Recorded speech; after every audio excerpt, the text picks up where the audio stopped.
Hi everybody, welcome back to the Vintage Sewing Machine Garage YouTube channel.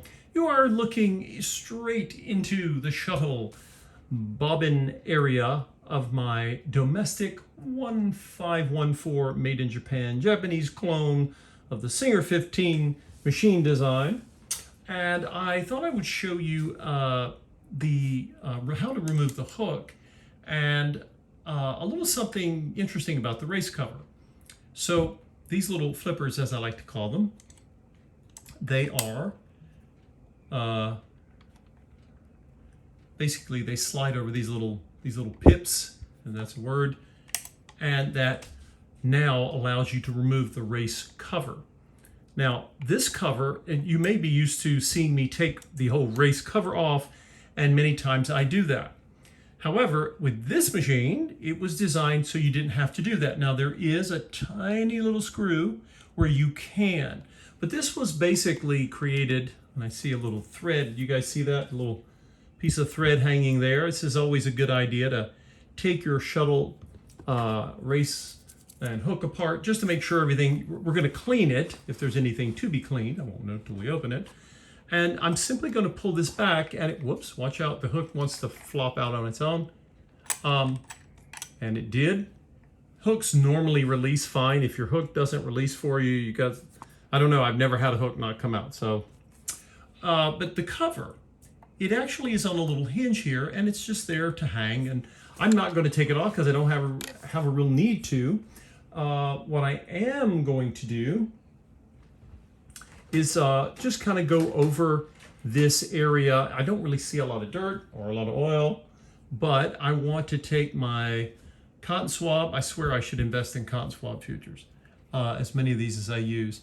And I'm just coming in here and I want to take my swab around the rim here, right? The rim of the race for the shuttle, or the hook I should say.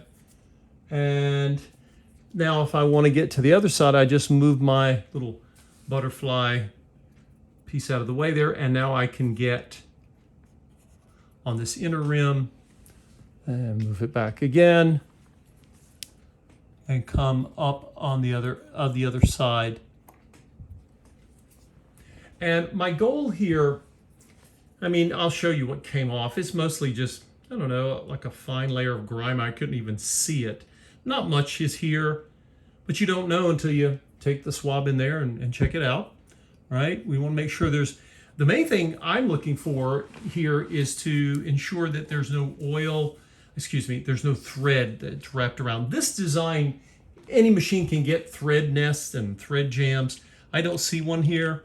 I'm not really expecting one here, but why not, right? Remember, you're getting your machine ready to sew. You don't know its history. You don't know what happened to this machine over its life. So you really want to make sure that you're, checking it out and basically looking for anything that might cause issues. I'm going to take my cotton swab, not even going to swap it out. And I am going to go on here on to this little section. I don't really see anything there. This is, again, the cover that holds everything together. And then we've got the hook. So what are we going to do with that? Hooks can sometimes get grimy.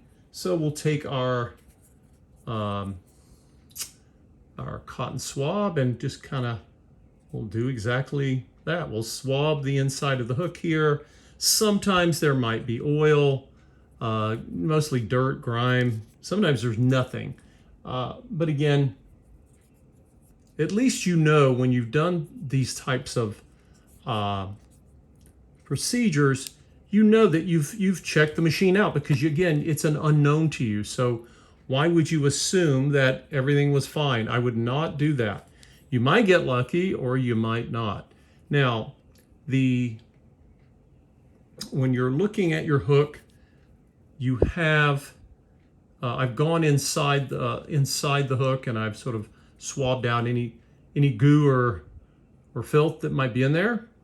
And up here on the top rim, you want to come across. I seldom, if ever, see any really build up mess there, but on this back side right here, okay, you want to remember that you're going to be making sure that there's nothing here that's going to block, because your hook, remember your hook is going to be moving against the race and you want it to be smooth. I don't see any problems at all. In fact, I'll just go ahead and put, a drop here, a drop here, and that should be enough. I don't, so, you know, you can put oil inside of the race if you want.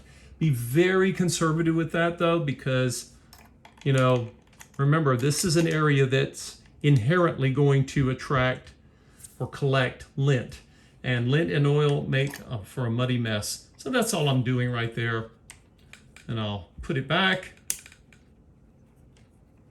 and there you go. Not much to it, right? And again, this here is just a little something different. The original Singer 15 class had all of these mechanics were a little larger, but if you go back far enough in time with the Singer 15, I don't know if I've demonstrated this before, on say one from the early 1900s, you actually have to unbolt this. There's more to it, but it's convenient and it works fine.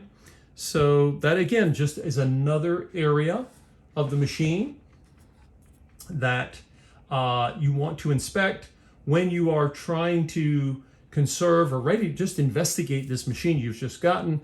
And again, we haven't tried to sew with it yet. Just assume that it needs this, because unless you get a machine from someone who's been using it and has taken just, you know, OCD level care of their machine, and you might get a machine like that. Most of the vintage machines that come into my care have not always been treated as nicely as that. And so we want to make sure that the machine is getting all of its, you know, the 100,000 mile tune-up, I call it, or you could call it a midlife physical. Maybe we'll call it that. In any case, that is all there is to that. That was a fairly simple thing, fairly straightforward procedure. I hope this was helpful, and I look forward to seeing you all next time.